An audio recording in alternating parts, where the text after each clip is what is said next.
President's been very clear to the Department of Defense and frankly to the State Department team too, to do everything we need to do to make sure that we protect and defend our officers, our military officers, our diplomats around the world, to continue to ensure that they are secure and safe. What he said this morning and what I know he's told all of us in leadership inside the government is take whatever action is necessary to make sure that you can defend and keep our people safe. I'm confident that the Department of Defense will do that.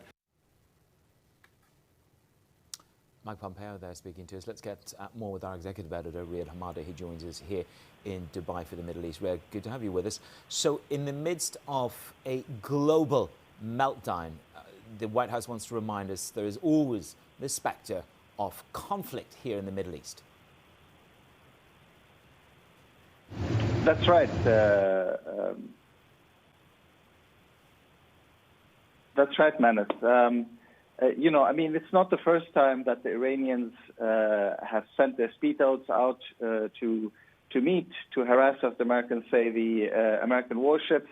And it's not the first time the Americans have threatened to react. And in this case, President Trump went a bit further and basically said that they're not just going to wait around and issue warnings.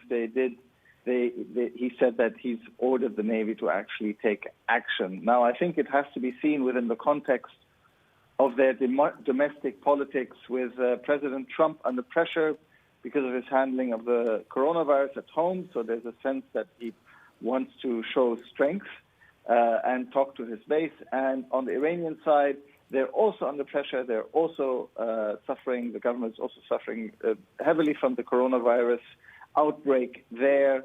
And, it may be the Iranians reminding folks that they're still around and that they have a say. Riad, to what extent does this play into the hands of some of the Gulf governments? I mean, they, of course, are coming under pressure from both the coronavirus and the collapsing oil prices. Has this come at a convenient time? I don't think so. Recently there's been a sense that in the Gulf there's a greater interest in de-escalation with Iran rather than escalation with Iran.